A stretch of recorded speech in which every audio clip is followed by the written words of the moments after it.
What is going on, everybody?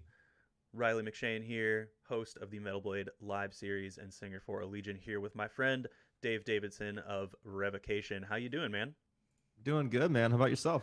Hanging in there, one week at a time, one live series episode at a time. What have you been up to lately, man?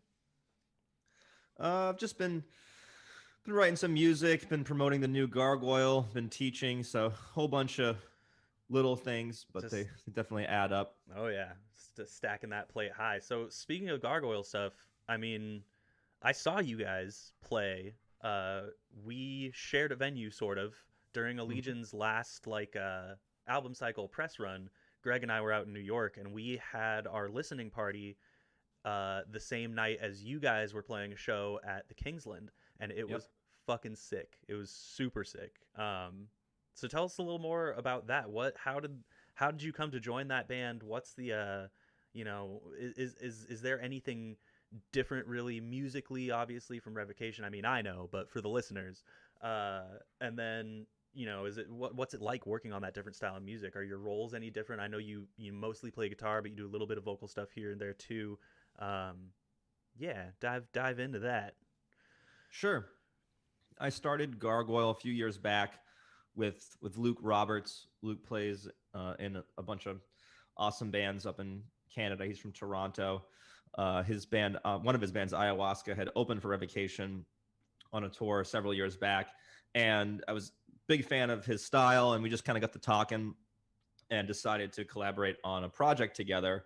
So we were just trading ideas back and forth over Skype. I would record stuff and send it to him. He would record stuff and send it to me. He would record vocals and whatnot, like over my tracks. And it really was just coming together super quickly. So I think we both felt a real kinship in terms of our shared musical influences and just overall kind of vibe of what we wanted to achieve with this project. And it was something different and outside from our usual band. So it's definitely a departure from Revocation, but at the same time, there's there's some elements. I think no matter what kind of music that I'm involved in, it's always going to go against the status quo, go against the grain.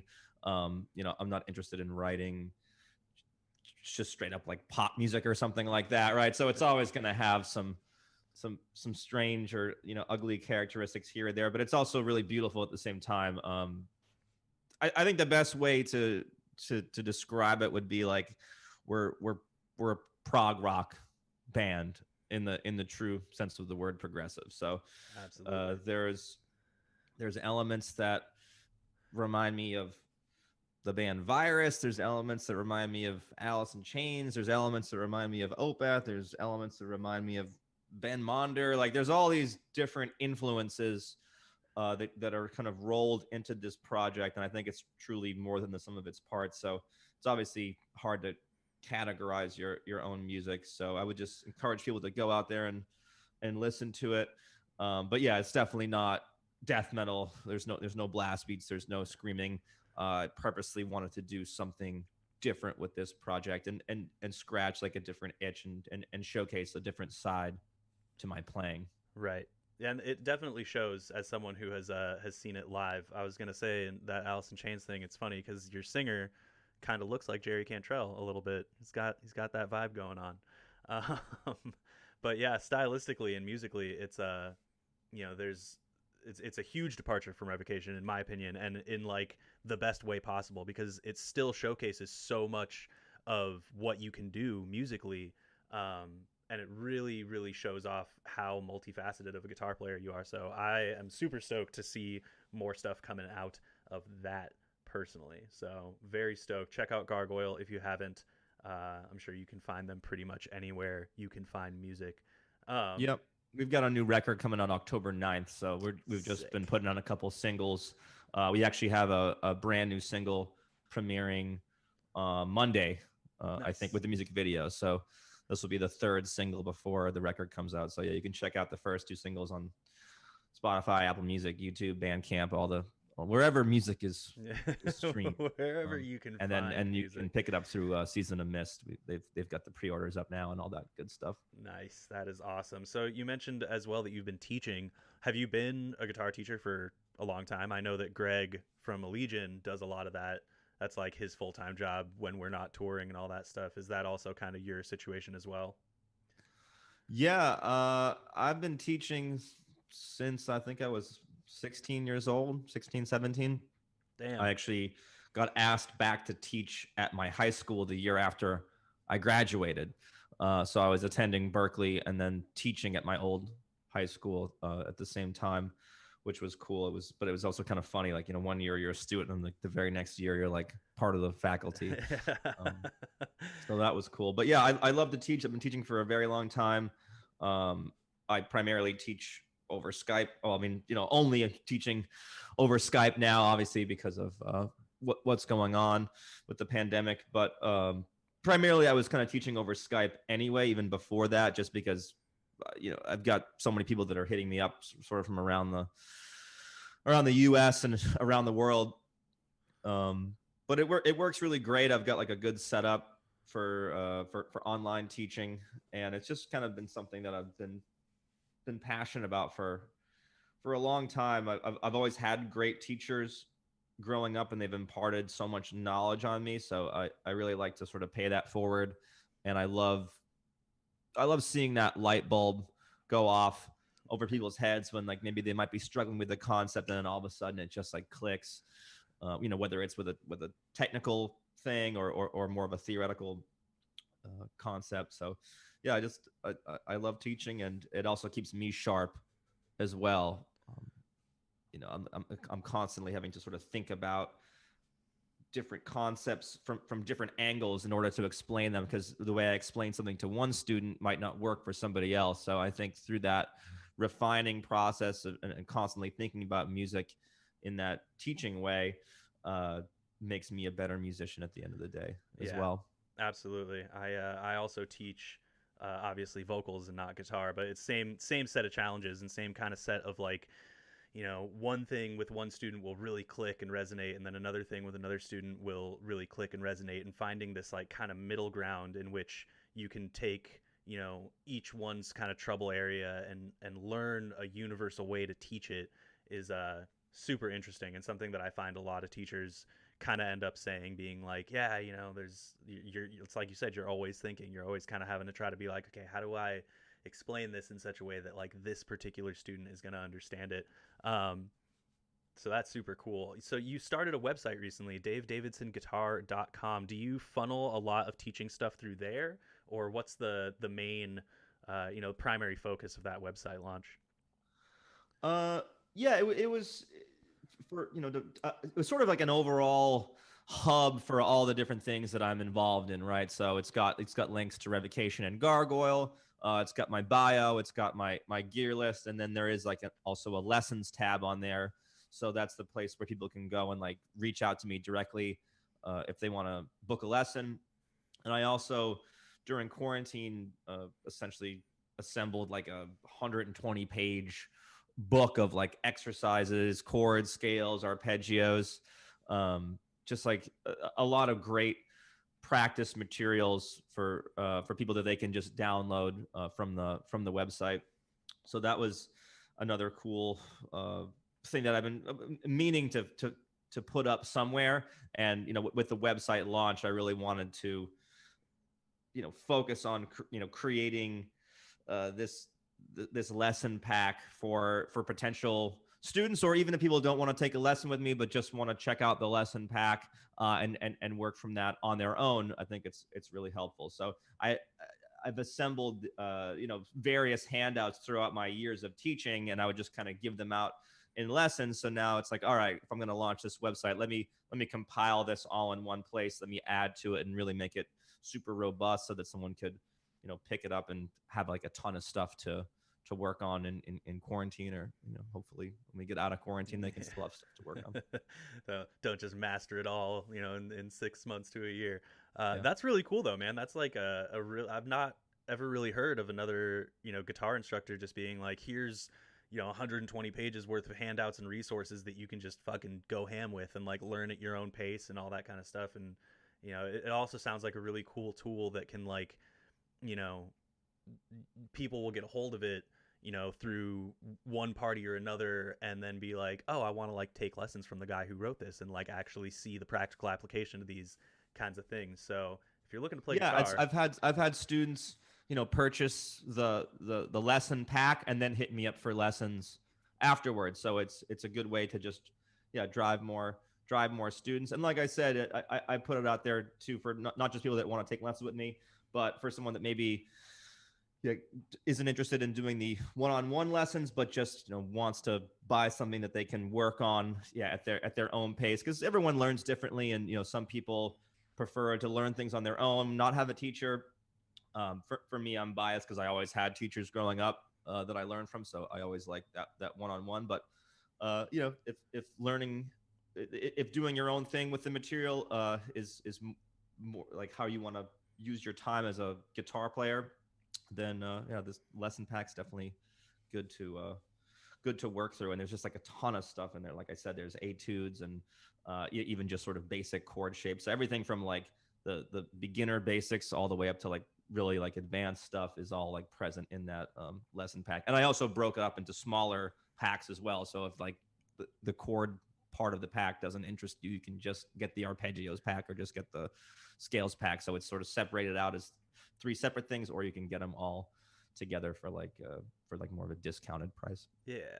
Dude, that's awesome, man. Well, if you are watching this and interested in playing guitar, it sounds like Dave has pretty much everything you could possibly need to get yourself started. So check that out, davedavidsonguitar.com. So, elephant in the room, just gonna throw it out there. Revocation. What are you guys doing? What's going on? What are your upcoming plans? We're writing right now. The new material is sounding very dark, very heavy.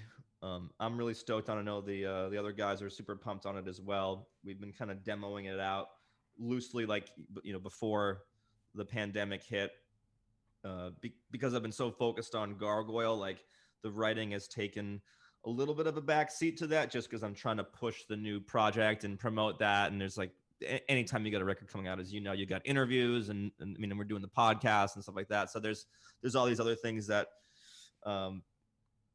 just kind of swirl around the upcoming impending release of an album. But once the record's out for Gargoyle, I'll probably really dive back into the writing process and hopefully finish up writing the new Revo record sometime in the fall, and then maybe start recording it in the winter or spring.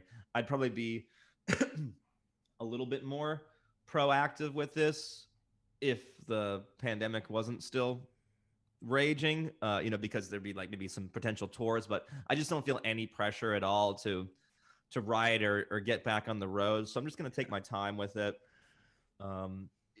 Like the past 10 years, we've all been on this sort of track, right? Where, you release a record, you tour your ass off, you go back into writing mode, and then the whole cycle repeats again. And, I love it. It's my passion, but just like anything, I think you sort of get stuck in certain cycles. Our cycles are maybe like a little bit different than someone's 9 to 5 day job. Like that's like a different sort of cycle, but it's still a cycle nonetheless. And I'm trying to look for the silver linings in this whole thing that everyone's dealing with. So for me, breaking that cycle, I'm trying to focus on different things, different collaborations, different projects. I was able to write a song with Luke LeMay from Gorguts for Frank's Slay at Home festival through Metal Injection. I'm planning on doing some more collaborative covers in the future that are on the horizon. So getting to work with dudes that I've wanted to collaborate with, or people just hitting me up for collaborations that like, oh, that would be cool. So focusing on other things that aren't just Revo to sort of expand my horizons, show a different side of my personality, as a musician, so that it's not just Dave from Revocation all the time. Like I can kind of step away from that and then come back to it. And I think at the end of the day, it's going to be really helpful and healthy for the writing process, because I can kind of come back with a renewed like an invigorated attitude towards writing for the band, having a little bit of time away from it. We Absolutely. all get just so focused on these tracks, so being sort of forced off of that makes you think about things in a different way, almost like your whole, I think a lot of people's like whole philosophies on life has sort of changed a little bit since COVID hit. So I'm trying to embrace it and embrace other creative projects at the moment. But that being said, when it really comes time to go back full force to Revocation, um, I'll be ready to answer that call. That's awesome, man. It's it's been kind of like a common theme that I've been hearing a lot with people that I've been talking to is that it's like, you know, this I've heard it called everything from like the Great Reset to just like, a refreshing kind of time away. And it's good that so many people are taking, like a silver lining, like you said, away from this whole situation because yeah, that's really all that you can do, especially when you work in an industry like ours where it's like, who knows when shows are going to come back and who knows when, the touring industry is going to kind of kick back up. So I've been seeing a lot of people not only, take this time to really like, again, like you said, reinvigorate that creative flow and get those creative juices flowing, approach things from a different angle because you have time to, but also, focus on doing other projects and getting your creative or your creativity out there in another way that's not, the par for the course, like expectation of what, you've been doing for the past 10 years because you've just been on this kind of like almost rigid schedule of, like you said, just, writing mode, writing mode, record release tour, just, ad nauseum pretty much. So Yeah, that's, and I think we got into. I mean, I can't speak for you, but I would maybe venture to guess there's maybe a similar element there. But getting into metal in general, it's such a counterculture movement. It goes so much like against the grain. yeah.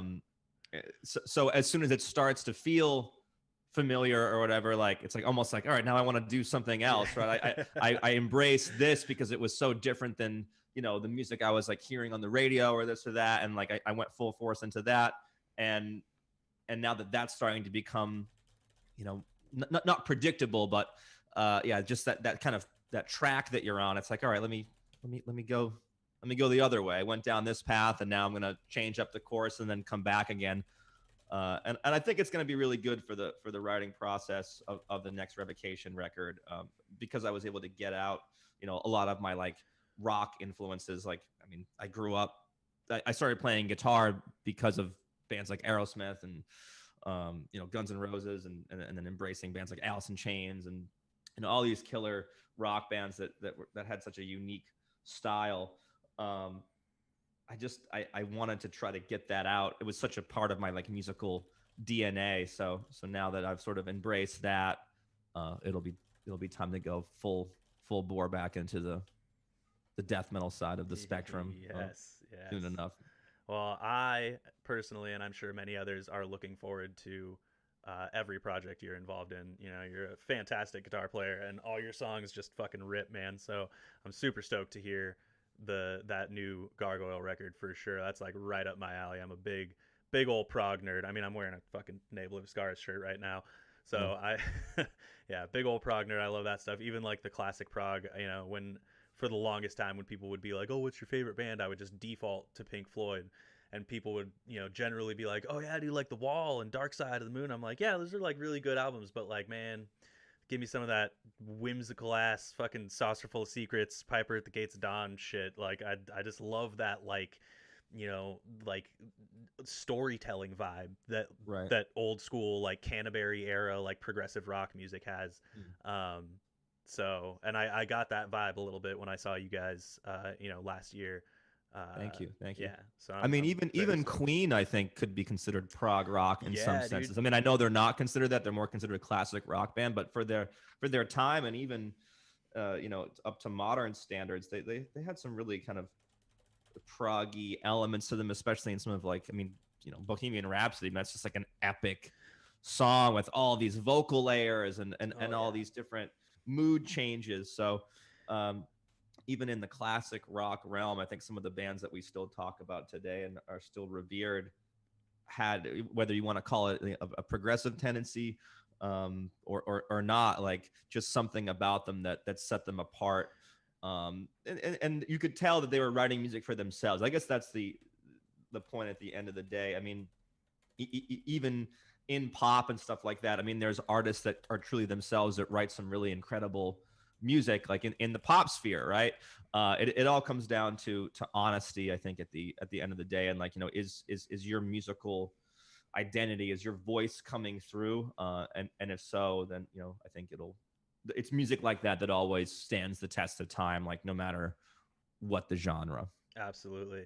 Yeah, it's funny that you mentioned Queen. I always throw that out there to people. I'm just like, dude, A Night at the Opera like is a prog rock record. Like Right. it's such a just like weird theatrical, just such a total embodiment of that like English late 60s, early 70s progressive rock era of music. And it's like you saw a lot of classic rock bands really did that. Um, so it's like, they have a who else? Led Zeppelin did like all kinds of like like weird Lord of the Rings Tolkien stuff that was just Mhm. like super, kind of fit more in that realm, deviated a little bit from their more just like straight rhythm and blues style rock and roll stuff that they did. So yeah, a lot of those bands from that era really had it. And it's like you said, I totally agree, there's tons and tons of artists across genres that really embrace that like progressive, so to speak, kind of mentality of how they write their music. There's someone, this guy Moses Sumney, that I've been listening to a lot recently, and his singles are like really, just very like modern hip hop, rhythm and blues, like super cool, like really absolutely fantastic singer, great musician. But if you listen to that whole album, I think it's called like Gray Part 2, from front to back, there's like all these weird, like I said, just super theatrical, and that's kind of what defines that like progressive genre to me. Is it's like, not only is it experimental in the way that they write their music, but it has that big, huge production to it that makes it seem like an experience outside of it just being music. And it's really cool to see that, and to see people in metal kind of embrace that and inject it into their writing process, whether it's in their straight death metal band or in a more progressive themed band like you're doing with Gargoyle. So again, very very stoked to hear what's going to come of all that stuff. um, so I've got a few questions from some fans who are watching this on your Facebook feed. Sure.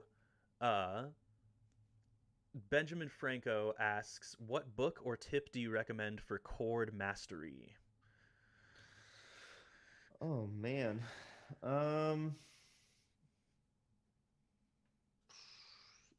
Brett Wilmot put out some cool stuff. Actually, hold on. I think I've got a few books over here. I'll Yeah, I'll, I'll yeah, go over yeah. to the. Go grab them.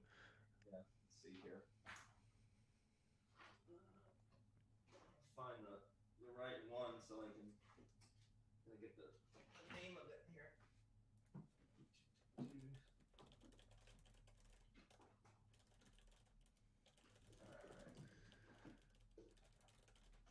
So, all right. So yeah, this is the Brett Wilmot, one of my old teachers from Berkeley. Uh, he put out the Mel Bay's complete book of harmony theory and voicing. So there's just tons of pages and pages of stuff in here. Another one of my old teachers, John Thomas. What is it called? Voice leading for guitar, moving through the changes. There's just like tons of examples. It's just chords upon chords upon chords. But honestly, a lot of things that helped me out were just like voicing handouts from teachers and stuff like that. It's all in how you, I think, organize the fretboard. You can go to my website and download the chords pack and be a real guitar master. Shameless plugs aside, but one thing that I'll say though is either transcribing stuff or learning other like chord melody transcriptions. That was a huge help for me because all these voicings that are out there, whether they're exercises in books or whatever, I mean those are great to get the chords under your fingers, but seeing how they're used in like real life applications has been super eye-opening for me, because for any one chord sound, you could have just so many different voicings. It's not just like an A chord is only one position on the fretboard. Like there's, if you learn all your triads and all your seventh chords, you start to see the guitar, like the fretboard is just like this kind of interwoven web of all these different possibilities. So being able to see that, like one quick example, Ben, would be like, if you take like, let's say like a seventh chord, right? It's traditionally like 4 notes, but if you break that up, and I see like pro jazz guitar players or piano players doing this stuff all the time, where they'll take one voicing, but they might not play the full 4 notes of it. They might like play like 2 notes and then 2 notes. So by breaking it up into different chunks like that, it's kind of like this puzzle piece, and you get like more out of the voicing that way. So you can kind of separate it out, like, so you have like maybe like the outer voices and then the middle voices, and you play them separately rather than together, and you can kind of create melodies like that. Another recommendation I have is working through a real book. So the real book is kind of like the jazz Bible. It's got like a million tunes in it. And when you learn a melody from the real book, like it'll have the chords with it as well. Sometimes they have mistakes in the book, and that's like a whole nother can of worms. But for the most part, they're generally like fairly accurate, and then you can use your ear if something sounds a little bit weird. But basically trying to harmonize the chord voicing that's written up above with the top melody note will also help you learn new voicings, because it kind of forces you to have to play like a specific note, and then you have to fit the chord like around that. So that was really helpful as well. So there's, I guess a long answer short, there's no one sort of end all be all book for that. I think it's like learning from multiple sources, and then there's no substitute from learning from some of the greats. So listen to Wes Montgomery, listen to Joe Pass, listen to modern guys like Kurt Rosenwinkel, or like sort of the next generation of guys like Gilad Hexelman or Lage Lund. Hear how they use chords and break things up, or listen to piano players as well. Like listen to Thelonious Monk, Herbie Hancock, McCoy Tyner, all these great giants of not only lead playing but of chordal playing as well. And I think that'll be really inspirational. Sorry for the long-winded answer, but I love chords. No, that is totally cool. I love it. I love it. I'm sure everybody else loves to kind of peer into the mind as well and get some tidbits of musical knowledge. Max Semenenko wants to know, what tuning or tunings, I guess, do you use primarily in Revocation? E flat standard or B flat standard? Nice, nice, quick and easy. What is Paul McMillan wants to know, what is the most important part of constructing a song? Obviously, that's a pretty subjective answer. So I guess to you, what is the most important part of constructing a song? Oh man, it's hard to say. I think something that is gonna move you in some sort of emotional way, right? Like you never want to construct a song. I never want to construct a song that's just like filler on a record. I want like every song to say something, and to say something sort of specifically. And the older I've gotten and the more songs I've written, the more I try to think about albums as a whole. So I'm trying to think about how every song sort of fits together as a bigger as a smaller piece of a bigger whole. So if you've got like a ton of fast songs, it might be good to write a mid-tempo song or a slow song to kind of like break it up. So you can think about sort of like the individual song and then how it fits into a record in general. But it's all about vibe, it's all about mood, and like is that making you feel something, and is your voice coming through in an artistic way that really feels like your own experience, rather than like trying to write a song that's already been written or something. Right, absolutely. DX Ruiz wants to know, do you have any vocal technique that you use to do your gutturals? Nope.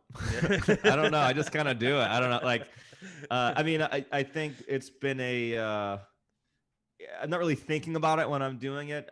I would say like that Melissa Cross DVD, Zena Screaming. Mm-hmm.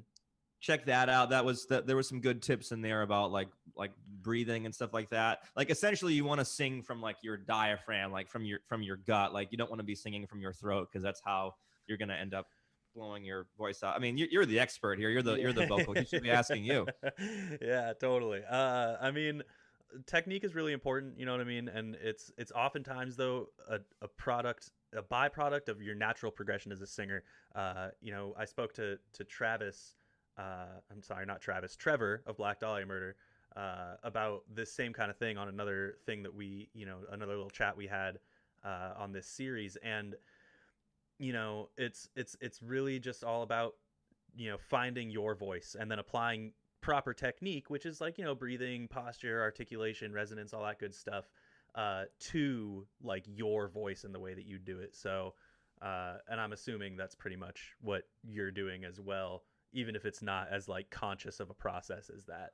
So Yeah, I think I've tried to. I'm not sure if it was just by me doing it so much. Like I think one thing that improved my death metal gutturals over time was just like touring. Like I think if you listen to earlier records compared to newer records, my voice has gotten a little bit maybe deeper or more brutal over the years.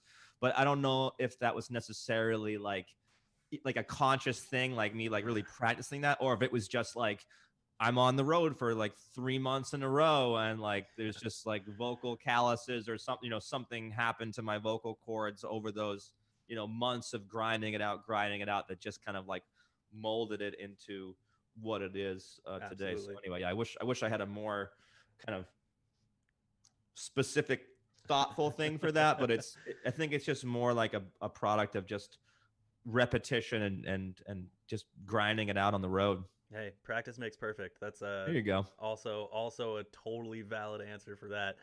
So I have a question. Did the songwriting for Invidious begin with the banjo, or was that an afterthought from William Mullen?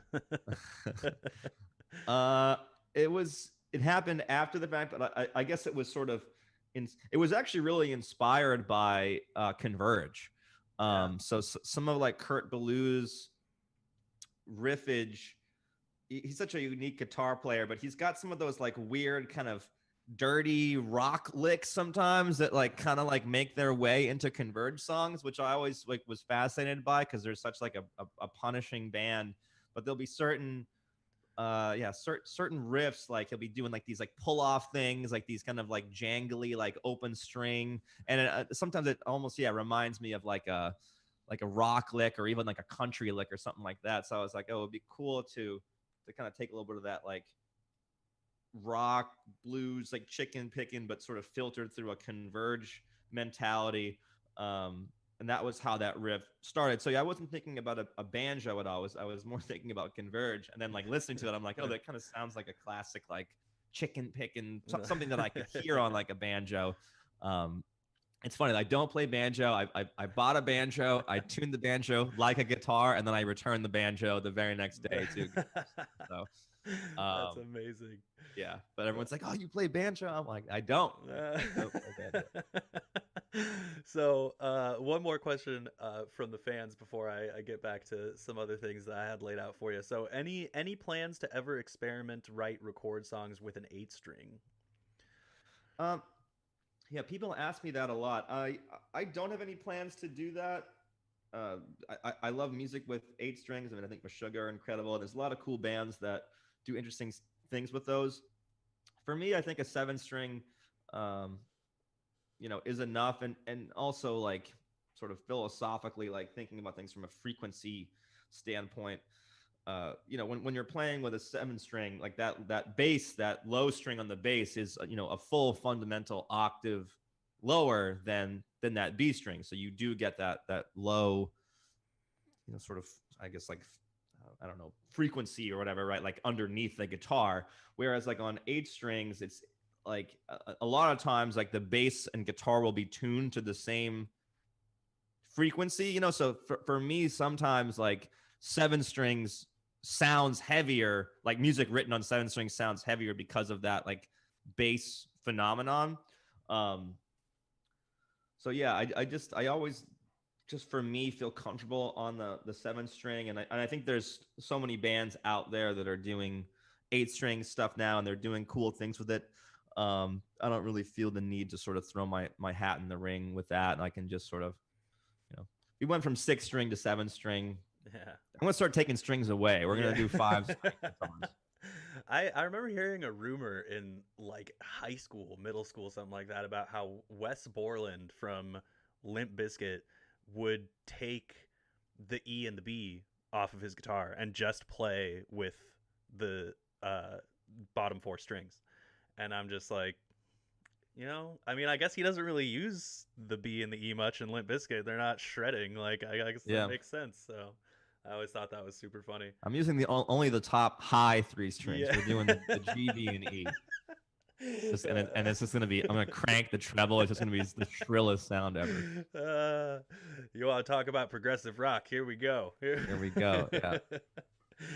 All right. So, a couple things. I know you have some stuff that you have premiered at NAMM over the years. Like I know you just did a new signature with Jackson. You've been posting some stuff about Rode mics that you said you might be using for streaming. Um, Tell us a little more about that. I mean, obviously you've been with Jackson for a long time and you've been a big, the last time we hung out was at NAMM. Um, Mhm. so, does that change anything, I guess, is what I'm trying to ask, is like NAMM being canceled and, how your relationships with these companies, a lot of it's really based on, stuff like that. Just as kind of like an industry tidbit for people, how has that affected you as like an endorsee for these companies? Sure. It hasn't really affected me that much, to be honest. I mean, it's going to be a bummer not having NAMM 2021. More so just because it's like a great hang, and I actually have developed a really good rapport with all of my endorsers. I mean, I'm really tight with the Jackson guys. I'm really tight with the DiMarzio family. Um, Sasha Dunable, he makes a signature pedal for me, and it's great to go out and like meet the fans and like hang out, like just kind of be on the floor and like walk around, and then also like I've been doing more performances at NAMM. So like I was took part in the Metal Allegiance, um, you know, show that like had just so many great artists on there. I mean, getting to play like Sepultura like with Andreas and like Chuck Billy on vocals, and it was just so much fun. So every year I get sort of more and more business done, and I'm also like having more and more fun and taking part in more cool things like performances. So it's definitely a bummer that I won't be able to that no one's going to be able to go this year. Um, but like yeah, from a relationship standpoint, or from like a business standpoint, things are still trucking along. We're going to be releasing, so this past year we released the WR7 Pro Series model, which is it's a 7-string Warrior. um, that's been doing really well. I've been seeing people like tag me in photos and stuff like that, which is always cool. It's great to see someone pick up that guitar, and it's my signature, but I made it so that like it doesn't have like my logo embossed on it. Like I mean, it's got my signature on it, but I want it to feel like anyone that picks up that guitar, it's going to be their signature guitar just as much as it's my signature guitar. So it's great to see people either doing Revo covers or writing their own music on it. So that's always awesome to see. Actually, on the new Steel Panther video, Satchel is playing an older version of my signature guitar. They did like a Yes. riff on like a black metal video sort of style, where they're all like in corpse paint and stuff like that. So he's using the older model of the WR7, which is cool to see. So yeah, it's great to see the response out there. I worked super hard with Jackson and DiMarzio and all my endorsers to, if I'm gonna come up with a signature product, I want it to be as badass as possible, and to play great, and to hold up to the standards that I need them to when you're on tour and going out there night after night. You need the gear to deliver. So we're coming up with a new model for what would have been NAMM 2021. Like I don't know if it's going to come out around the same time. Like I've got no idea like the timeline for that, but there's some new gear in the works. Another new Jackson guitar that I'm super excited about. I can't really talk about it, but there'll be some reveals. Some stuff coming up. Well, Yeah. that's super exciting, man. A big part of this series for a lot of listeners are little like industry tidbits that kind of get trickled out from just talking to people who've been in the industry for so long. So it's super cool to hear, balancing work and play at NAM, and making a good rapport with the people who are endorsing you, and doing all that good stuff, kind of as a little secret to success in that regard. So thank you Hmm. for that insight. Um, Oh yeah, my pleasure. yeah, man. I mean, that's pretty much all I have for you today. I mean, you know, if there's any new hobbies, skills, beer, food, bands you've been into, TV, books, all that fun shit that you've been doing in quarantine, feel free to plug it. Sure. Yeah. I'm reading a couple books right now.